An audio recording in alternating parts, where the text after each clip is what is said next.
if you got stuck on that hill and you turned into it like I said, one thing you can do, leave it in gear so your bike won't roll backwards. All right, so I'm gonna go down this hill. I wanna turn around and go back down that way, but I don't have enough momentum to turn my bike and go over that way.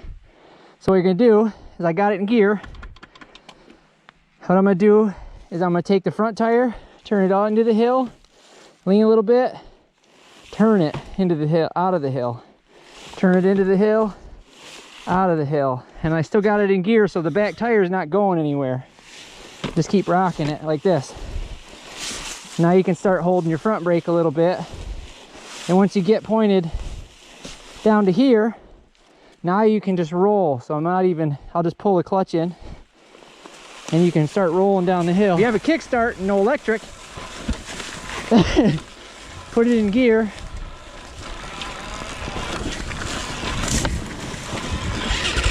I have electric start, so I'm gonna do that. But you can bump start it going down the hill, and most of the time that'll save you from having to take your foot off and pull out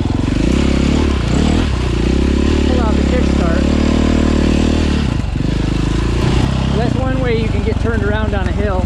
It's fairly easy, and you give you a second to catch your breath too most of the time.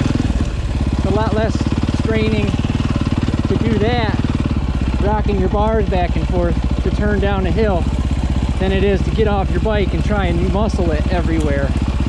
Right down over this next ridge here is a spot where I'm gonna have to look before I go to make sure, because I'm by myself and I don't want to get stuck at the bottom and have to pull my bike up by myself. Alright,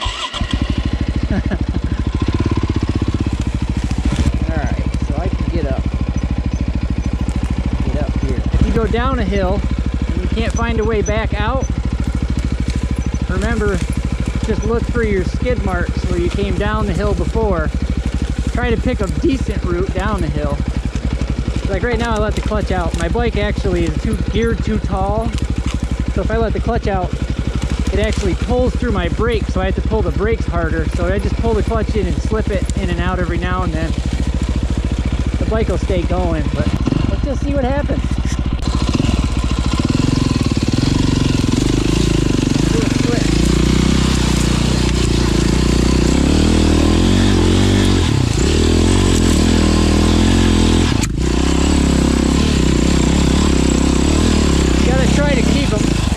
Steady throttle up through there, so your back tire, if you hit some of these sticks and tree roots, your back tire will just want to spin.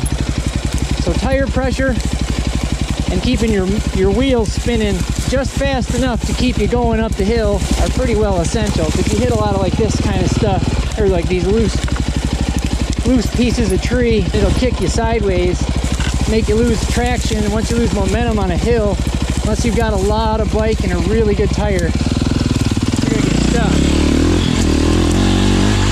So I'm spinning like crazy, dropping into the hill. The bike's still running. I'm gonna turn it off.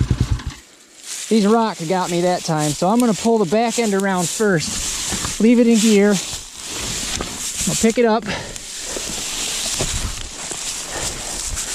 Okay. There. Now I'm gonna start, because I'm off the bike. I'm gonna rock the tire.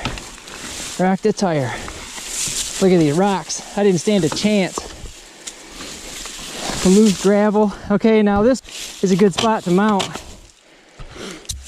Look at these rocks. They're just loose with leaves and wet underneath. I started losing traction about 10 feet down. Okay, so right here is a good spot because you got a good spot. The bike's steady. Leave it in gear. Okay, and then you can mount the bike, put it first, and you can rock it. Hold the clutch and start rolling back down. My bike probably is a little flooded, but it's not that big of a deal. So like I started to slide, and instead of staying on the bike, turned the wheel and dropped the bike so that the handlebars would stay where they're at. And I even stayed hanging on to the bike so I didn't slide off. So you can get back on the bike. Don't feel bad when you fall over. It happens. Bike setup comes to it. You got, like, if your gearing's not right for doing stuff like this, that one I just didn't have a good run. So I started right at the bottom, and then about 5 feet in, maybe 6 feet, the hill started, and I was spinning right from the beginning. And you can see the leaves right here where it all wadded up. That's where those rocks started. And I just picked a bad line. So I got to come back down the bottom. And if I were going to do that hill again, I know those rocks are there. I have to have enough momentum by the time I get to those rocks so that if I lose any, because I'm not going to be able to get on the power, if I lose any momentum, I'm going to be able to kind of coast to the top and still make it. But that one, I got an easier trail. If I go up along the ridge, it's kind of flat where everything else. This one, they got to run up to it. That one's kind of flatter. My suggestion would be that if you go out by yourself and you find some hills, like the first one I went up, I was pretty confident that I could get up that because there's a nice run. I can start way back there. I can get up into second, maybe third gear. If I really wanted to, I could hammer on it, and I could get, before I even get to any of the slick stuff, I could get enough speed so that if I pulled the clutch in, I could coast to the top. But I know I could get out. So before I started playing and getting too tired, make sure you got a way out. Now I'm sweating. Let's try this again. The bike will probably get a little flooded too. Tip it over. If you're gonna be tipped over and you know you're gonna struggle for a while, reach down and turn your gas off. Or if you don't have a kickstand and you got no place to put your bike, you can always turn the gas off right here at the petcock. Turn the gas off and then just lean it over. You'll lose what gas you have in the float bowl, but otherwise, unless there's a leak in your tank, you're not going to lose any more. So I'm actually running a little hot. I'll turn my fan on. That is one thing to keep track of too, because you're going so slow and you're straining the engine so much. If you've got a fan, you'll probably hear it kick on, but if you install an auxiliary fan, turn it on. You don't want to overheat when you're out in the woods by yourself either. So I'm going to try that hill again. Still, I'm going to try and get a little run at it. Not a very good run.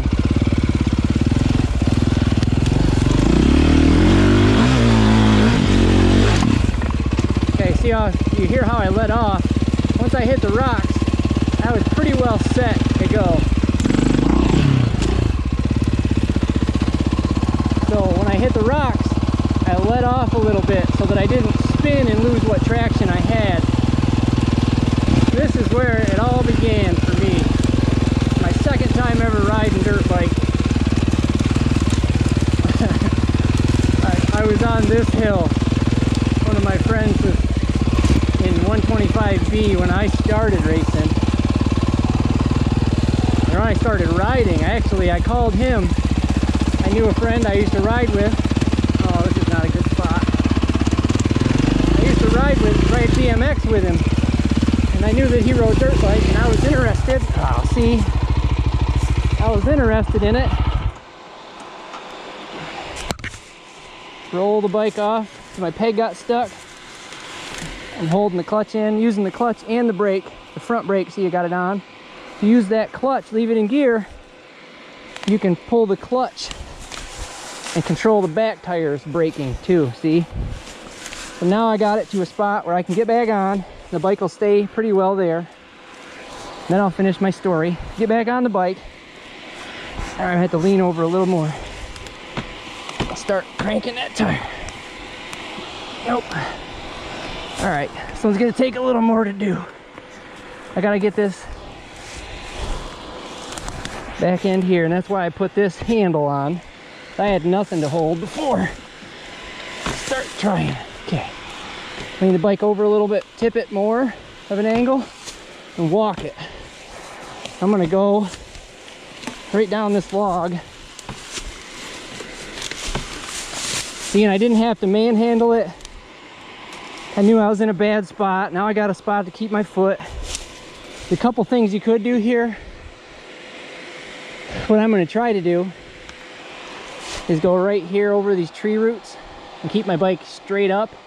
Put my weight on the outside of the bike so that I get all of it to stick in. if you lean into a hill, think about it like going around a corner. Your natural instinct is to want to tip into the hill, but as you do that, think about cornering on a flat surface. So if you are on a flat surface and you go around a turn and you lean your body over and you lean the bike, you have a tendency to fall down and low side in the corner. So what you do when you come around a corner at high speed, you lean the bike over, but you stay upright. Keep your spine straight. It's the same principle when you're doing this on a side hill. You would think you'd want to lean into it.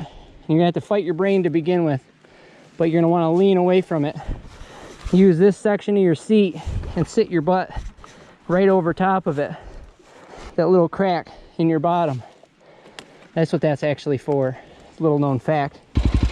Lean over the outside, easy on the gas. On the outside of the bike, yeah, stayed over the left edge of the bike that time and it got just enough traction. The important thing is to keep your traction. That is one of the huge things on hills, is traction. Traction and momentum. If you got momentum and you know traction is going to be lacking, the more momentum you've got, the better. But anyways, like I was saying before I was so rudely interrupted, lean over the outside, started sliding again, get back over. I'm going to try to go upwards. Keep your weight over the back end. See, don't panic when you start sliding like that, but recognize that you're doing it and keep your traction that you got, even if all your traction is stopping. So now that I'm on flattish ground, when I got into riding, I knew a kid that I used to ride BMX with, had a couple of dirt bikes, so I called him and I asked him if he would mind if I went up and rode with him. And I went up. I don't think he knew that it was my first time riding a dirt bike. Technically it was my second, but the first time I ever rode a dirt bike was on a Suzuki 60 in my backyard when I was probably 6 or 7 years old. And I ran over my mom's tomato patch and hit a railroad tie. So I stopped riding two wheels for a while. And we went and rode around up at his house. We rode around a field a few times and then he brought me here. And then we rode on these hills and it was dizzying. I remember thinking, coming down some of these hills, actually we came down that one right there.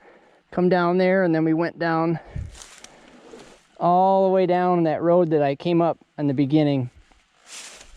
And it was like my brain, it was like I had vertigo the whole time and I was like nervous about everything, but just from riding and all the experience on these hills, once I went to a hare scramble, there wasn't anything. I mean, you would pass people if you don't have hills, even a hill like that big, it's probably 20 foot tall to the tree, the top of the ridge there. Even if you don't have a hill like that to practice on and you've never done it, just practice and riding back and forth, terrace, go up and down that and then go straight up it. And then turn around and come straight back down. Practice going up and turning on the hills. If you got anything to practice on, it'll make you so much better of a rider and you'll understand how to handle the bike just that much better. So when you come into a situation where they might throw a hill in like that on a hare scramble and there's like 2 paths you can go up. If you can see there's people wrecked on one, riding in like an open world like this, or I could pick anything, there's no trail per se, I could go up there if I wanted to, and you can just see, okay, there's a tree there, there's a bump in front of the tree, so if I go up there, I'm going to have to get a little extra momentum from here to jump that little thing there in the tree, and then I can hit that path and go up to the left if there's somebody wrecked here. So if there's a trail and that's all that everybody's got tunnel vision on, you can see and you can make your own trail when it comes to a race or just everyday stuff. If you go to like an adventure park, you can go and do that kind of stuff, and you won't feel intimidated by it. Some of it still is intimidating, but for the most part, rocks underneath here.